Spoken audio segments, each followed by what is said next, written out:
ভতিজাৰ জোৰণত যে গৈছিলোঁ, আজি ভতিজাটোৰ বিয়া আৰু এই ৰঙিয়া দীপ্তেশ্বৰী মন্দিৰ, এয়া মন্দিৰৰ কাষতে ভৱন আছে, ভৱনত বিয়া। আৰু এই কইনাক সেইদিনা দৰা গৈ আঙুঠি পিন্ধাই আহিলে আৰু সেন্দুৰো দি আহিলে, আজি ইয়াতে তাইক লৈ আহি ইয়াত বিয়াখন হ'ব। গতিকে আপোনালোকক অকণমান পৰিৱেশটো মই দেখাই দিছোঁ আৰু পৰিয়ালৰ গোটেইবোৰ আহিছে, মই সকলোকে এবাৰ বাৰু দেখাম দেই। আজি বিয়াখন যিহেতু ৰঙিয়াৰ দীপ্তেশ্বৰী হৰি মন্দিৰত হৈছিল, আগতে মই হৰি মন্দিৰলৈ যোৱা নাছিলোঁ। এইবাৰ বিয়াখনৰ কাৰণে যাব পাই মোৰ বহুত ভাল লাগিল। আৰু বিয়া বুলি ক'লেতো জানেই সকলোকে লগ পোৱাৰ ইচ্ছাতে যোৱা যায়, নহয় জানো?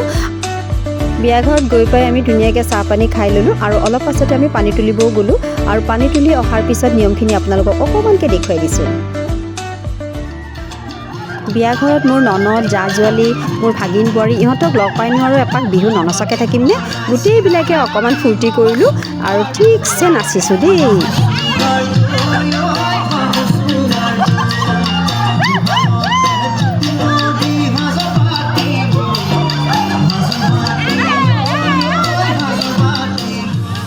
এনেকৈ অলপমান নাচি উঠাৰ পিছতে আমি গোটেইবোৰকে খাবলৈ বহিলোঁ আৰু খুব ভাল লাগিছিলে। ভাত আঞ্জা খুব সুন্দৰ হৈছিলে আৰু দৰায়ো পূৰা চাই আছে দেই, কোনে ক'ত কি খাইছে নাখাইছে, সি পূৰা খবৰ ৰাখি আছে।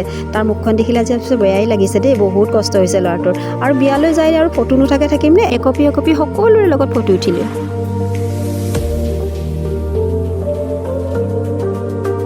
আমি যিহেতু বিয়াখন চাবলৈ ৰাতি নাথাকোঁ, গতিকে কইনা অহালৈকে অকণমান সময় ৰৈ দিছিলোঁ। আৰু কইনা আহি পালে আৰু কইনাৰ হাজত কইনাজনী সঁচাকৈ বহুত মৰম লাগিছে দেই। আৰু তেওঁৰ লগত আমি ধুনীয়াকৈ একপি ফটো উঠিলোঁ।